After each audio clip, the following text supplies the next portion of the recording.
Coucou, alors on se retrouve une nouvelle fois pour une nouvelle histoire, celle de Cendrillon d'après le conte de Charles Perrault, avec toujours Piou-Piou qui écoute les histoires et Monsieur Bouboule parce que c'est une histoire pour les petits, les petites, pour tout le monde. Donc, Cendrillon d'après le conte de Charles Perrault. Il était une fois, lorsqu'il y avait encore des fées, une jeune fille qui s'appelait Cendrillon. Elle vivait avec son père, sa belle-mère et ses deux demi-sœurs. La belle-mère n'aimait guère Cendrillon, d'autant qu'elle était bien plus aimable et bien plus jolie que ses propres filles, deux laiderons doublés de paresseuses.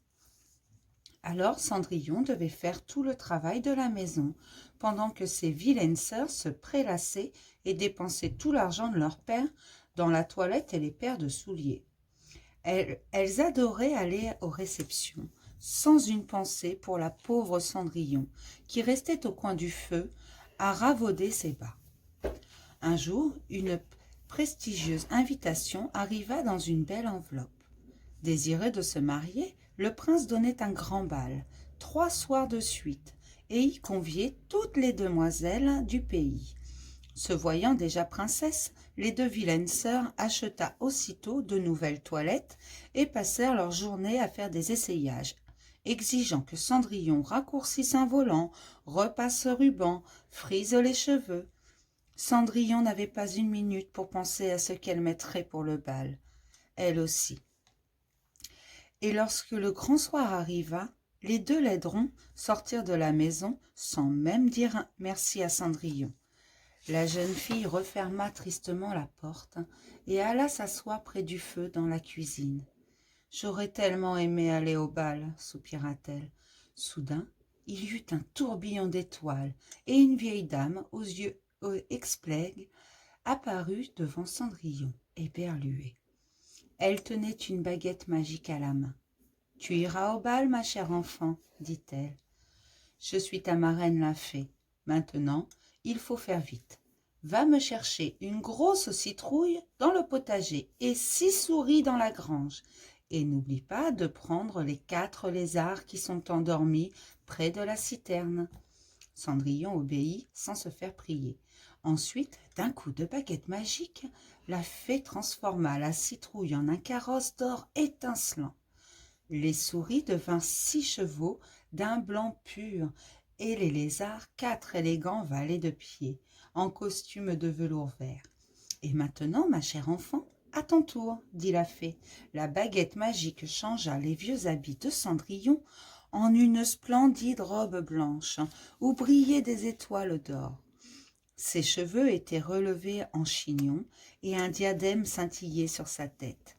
Elle baissa les yeux et vit que ses petits pieds étaient chaussés d'esquisses pantoufles de verre aux talons ornés de diamants.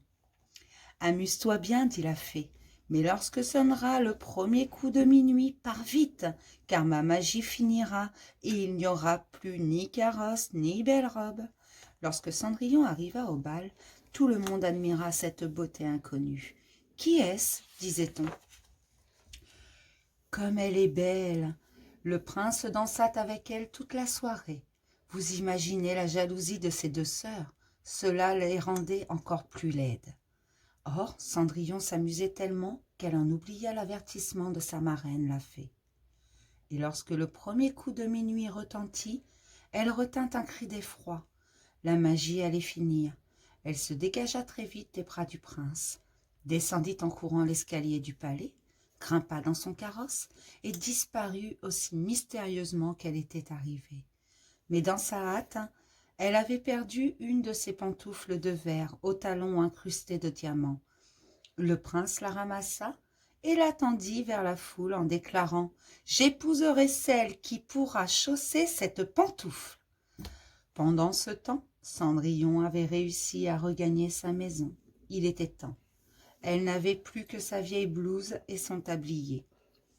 Le lendemain, le prince alla de maison en maison, chercher la mystérieuse jeune fille, à qui appartenait la pantoufle de verre, mais elle n'allait à personne. Enfin, le prince arriva à la maison de Cendrillon, où les 2 vilaines sœurs, l'une après l'autre, tentèrent en vain de rentrer leurs gros et vilains pieds dans le joli chausson. « Puis-je essayer ?» demanda Cendrillon.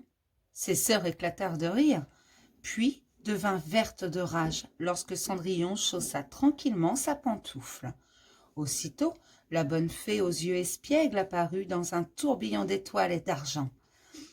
D'un coup de baguette magique, elle vêtit Cendrillon d'une superbe robe de soie de la couleur des bleuets, ornée au cou et aux bras de perles délicates, comme la rosée. Ses mignons petits pieds étaient chaussés de bottines blanches à petits nœuds bleus. Une vraie princesse.